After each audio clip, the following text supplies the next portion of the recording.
Hello, welcome back. Today we are going to talk about some fall thrillers. So I have 6 thrillers here to talk to you about, and all of them are either set in fall or just have like really good fall vibes, like atmospheric or dark academia. So these are all books that I think will get you into the fall mood.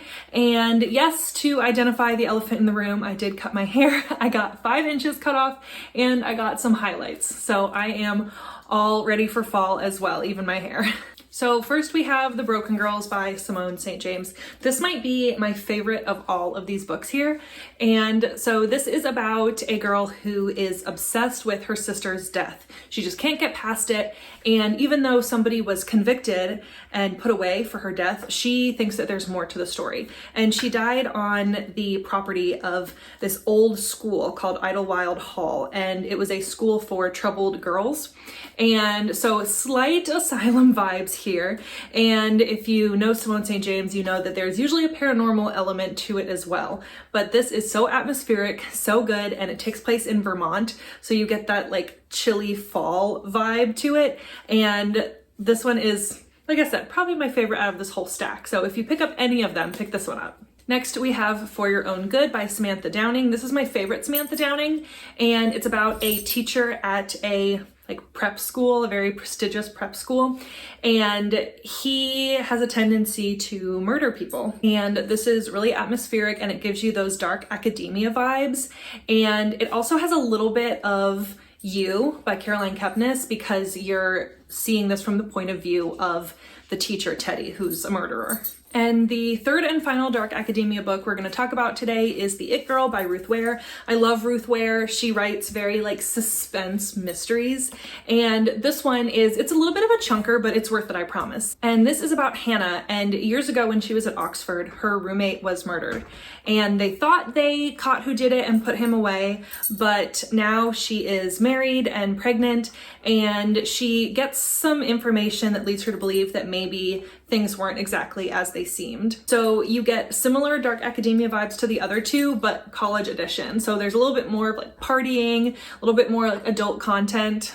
And this one had an ending that I really didn't see coming. Okay, next I have 2 haunted house books to talk to you about. The first being Kill Creek by Scott Thomas. And this one has deckled edges and hot take, but I love that. But this tells the story of 4 authors that write either horror or thrillers, and they all write different aspects of the genre, different tropes and things like that, and they're very different authors.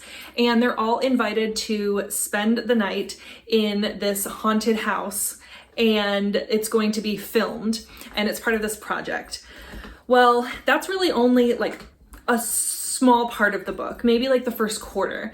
They basically they don't end up doing the whole thing. They end up fleeing because it's terrifying.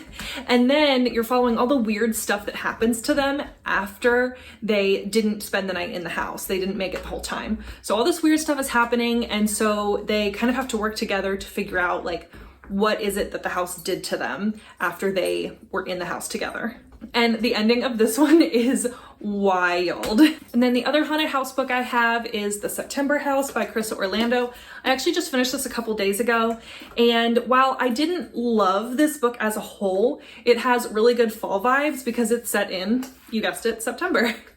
This woman and her husband bought this house, and they knew that creepy stuff had happened in the house, but they wanted a house that was all their own, and they couldn't get past the price. It was such a good price. And the weird thing about this house is that obviously it's haunted, and every September more and more weird stuff happens. Blood drips from the walls, there's all of these different ghosts that come and mess with things in the house. And then her husband goes missing, so she and her daughter have to try and figure out what happened to the house.